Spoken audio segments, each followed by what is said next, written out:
What is going on, investors? My name's Emmanuel, and in this video we'll review and recap Tattooed Chef's incredible Analyst Day. We'll go through their extremely impressive financial highlights and projections that they demonstrated. We'll take a look into their new exciting products that they have in the pipeline, set to launch next year in 2021. We'll look at their current growth plan and also their strategy for marketing and advertising going into the new year. We'll look into some of the big names that they're currently having discussions with and who they expect to do business with in 2021.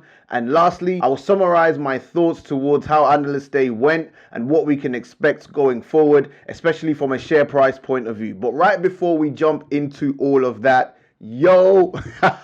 Analyst Day was lit. I can't even lie to you, investors. I absolutely loved Analyst Day. To be honest, it was actually my very first Analyst Day. I mean, I've been to earnings calls, but I've never been to an Analyst Day before, and it was insightful, it was encouraging, it was inspiring actually, and just being able to share that experience with you guys on the live stream was an icing on the cake. I mean, we were having a laugh in the live chat. It was amazing. And if you missed the live stream is now currently up on my channel. I wanted to give you guys a bit of a chance to watch it because it is quite lengthy. It's over an hour long. So definitely check it out if you haven't already, because this whole review will then make sense. But with that said, I couldn't be more excited to be a Tattooed Chef investor. And to be honest, I was really pleasantly surprised in Wednesday's trading, which is today. I was pleasantly surprised that the market gave us another opportunity to actually pick up even more shares, with Tattooed Chef being in the teens. So I'm not gonna lie, I gladly helped myself to even more shares sub $19, and Tattooed Chef is now my second largest position in my growth portfolio, and it's literally second to Amazon, of course. But I'm very happy and I'm very confident in the company, especially after Analyst Day, so I have no problems with it being my second largest holding in my growth portfolio. So that said, make sure you join my Discord group where we discuss a number of stocks, including Tattooed Chef. I mean, we have a dedicated Tattooed Chef channel. It's currently still free, so definitely jump on board if you are interested. Make sure you destroy that like button, especially if you are a Tattooed Chef investor. I'd really appreciate it. And if you are new to the channel, then hit that subscribe button and the notification bell to stay up to date with all the stocks that I am buying, selling, and all the stocks that are on my watch list. So with that said, let's review Analyst Day. So essentially they began with a quick history lesson of Tattooed Chef, and for me, to be honest, it demonstrated how rapid this company is developing. And not only that, but they are also evolving. I mean, look at how far they've come in just a decade. This is what you call exponential growth. And this is also a massive testament, in my opinion, to the founder and CEO, Sam Galletti. I mean, Peter Lynch, in his book, Beating the Street, which is this one, I would highly recommend it if you haven't, or if you have read One Up on Wall Street, this is the next book, Beating the Street, right? He said that one of the best businesses to invest in are owner-led or owner-found businesses, or at least businesses where founders have a large majority of the shares of the company, because that would mean that our interests as investors and the owner's interests are pretty much well aligned, because think about it, they have skin in the game, as the saying goes. And if you take a look at the capital structure of the company, you can see that Sam Galletti and family are currently sitting on 50%, while the public shareholders and the rest are sitting on 31%, and so on and so forth, as you can see here. Another top tip from the man himself, Peter Lynch, he says is to look for companies that are growing at huge rates, and most importantly, ones that analysts may have missed. Now think about it. The whole point of Analyst Day was to put Tattooed Chef on analysts' radar, meaning analysts have completely missed this company. It's not even funny at this point. And as of recording this video, we only have a record 2 ratings from analysts. But what do you think will happen as soon as analysts start clocking on and start talking about Tattooed Chef?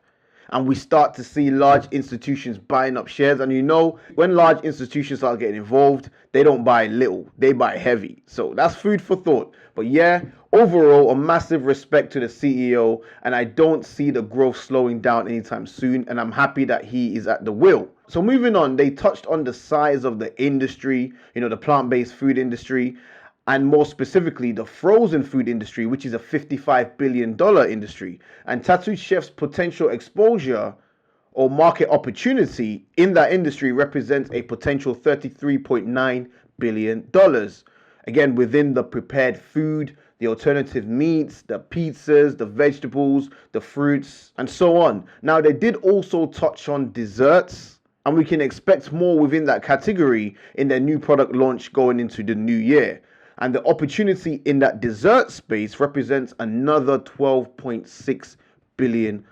So that's really, really exciting stuff. So next, they gave us a bit more of an introduction, but again, you can catch that on the live stream later on. I won't go into that too heavy. I do want to talk about the opportunity that they presented for growth, because as investors, we need to have a clear vision of how this company can continue to grow going forward. And not only grow, but also grow at scale, as well as to expand into new revenue generating streams.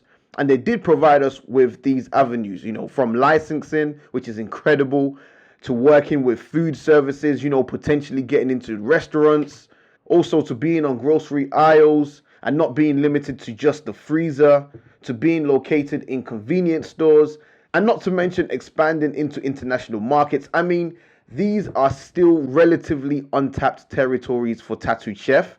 And again, these also represent potentially massive revenue streams. And it's really frightening to think that they've been able to grow their revenues at such massive double-digit rates, and yet they still have untapped avenues to explore. I mean, let alone that they only just launched their e-commerce site literally a month ago, or was it 7 weeks ago? It's incredible. And make sure you watch until the end so you don't miss out on their juicy financials. We will go into detail regarding that, but right now, I am really excited about this company's potential and where we will be in 2023. And imagine us tapping into these new avenues. It's crazy. But next, they did touch on the current range of products and how well diversified they currently are. Again, across your breakfast, your lunches. We're also covering desserts. We're covering snacks. And of course, we have dinner. Again, driving home the point that plant-based food is pretty much for every occasion. I feel like that should be their catchline. Like Tesco's is every little helps. Maybe Tattooed Chef can be plant-based food for every occasion. Nah. Now moving on to the production line for 2021. And I mean, this got everyone who was on the live stream extremely gassed. I mean, I know I got super gassed at this point and I went off one in the live stream. And I don't even eat this stuff. But for 2021, they will be releasing a total of 24 brand new products.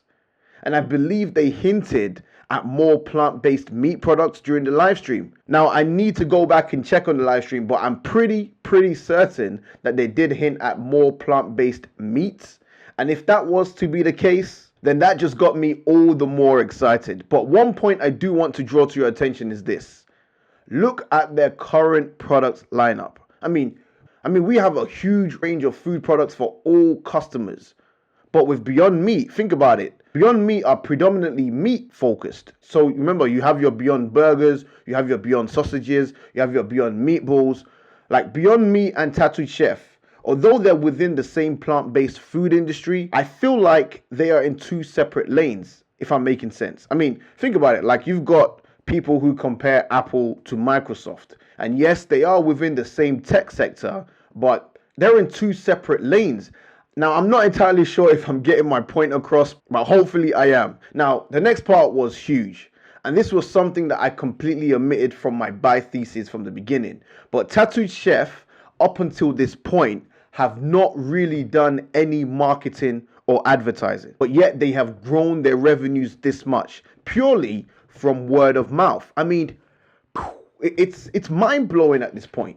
But guess what? They are changing all of that going into 2021, and they now mention that they have hired a team called Nitro C, who have experience with working for ad campaigns for Google, for Disney and Marvel, and their goal will be to assist Tattooed Chef with targeting ads and campaigns that will be directed towards retailers. And they also mentioned that they've allocated about $15 million towards this initiative. So I'm really excited for that. So next, they touched on their newly launched website, which again was only launched 7 weeks ago, and they explained that to date, their best-selling product is their hangover bundle, which consists of cauliflower crust cheese pizza. Yeah, I'm not a big fan. They have buffalo cauliflower, mac and cheese bowls. Again, I love meat, you get what I'm saying? But yeah. Now, another thing that they mentioned during the live stream was an introduction of a potential subscription-based service. Now, I think this is huge. And I'm a bit disappointed that they didn't really go into detail about that, but I am a massive fan of the subscription idea, because think about it. If they can incorporate a subscription business model into their website, then that will pretty much secure reoccurring revenue, and it will help strengthen our balance sheets going forward.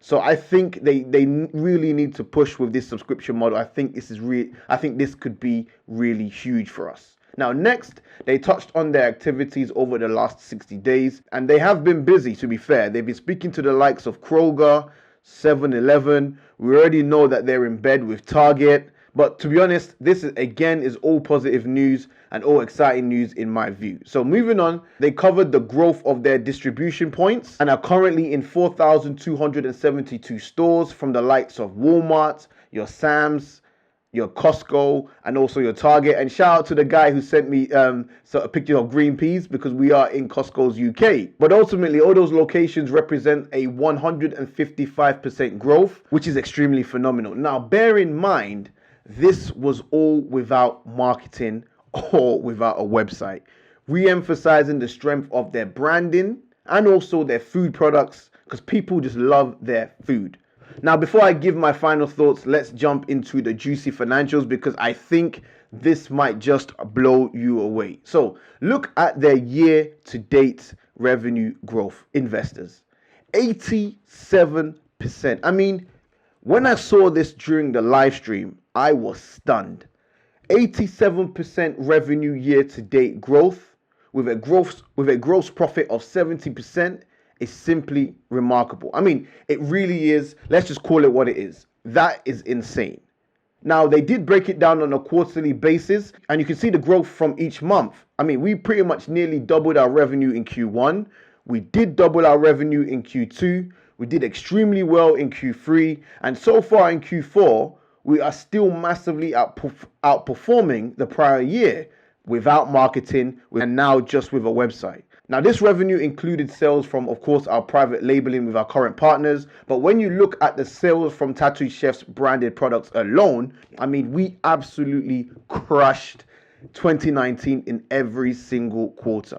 And when you look at the income statement, we are pretty much profitable, which is not what you can say about Beyond Meat. And if it wasn't for our expenses that we incurred from the merger and also obviously becoming public, then we would have been profitable in Q3 also. So to be honest, this gets me even more extremely excited for Q4's earnings, and I cannot wait. Now, I will admit their balance sheet does need a bit of work. Our total current liabilities do exceed our total current assets. Plus, our stockholder equity hasn't been growing either, which again indicates that the liabilities are growing much faster than the assets, which is a bit of a red flag. Overall, I'm extremely impressed with what I heard from this presentation, and I do think we will start to see a massive spend towards R&D, specifically more in marketing and advertising. And if you are a long-term bull of Tattooed Chef, that should really get you excited as well. Again, with the untapped revenue potential, I mean, I'm just glad that I spotted this company well before Wall Street did. And I think it's the type of investment that someone like Peter Lynch would be proud of me. So yes, really happy with this. And those are my overall thoughts, investors. But with all that said, please make sure that you do your own due diligence and your own analysis before you decide to invest in any stock or any company. Remember, I am not a financial advisor, so please view my content as purely educational and not investing advice. And if you do want to learn about investing, there are some useful links in the description below, including some books that I highly recommend. Don't forget to smash the like button if you enjoyed today's content or if you gained some value from today's video. Hit the subscribe button and the notification bell if you want to see more content from me. Thank you so much. I appreciate your time, and I'll see you in the next one. Peace.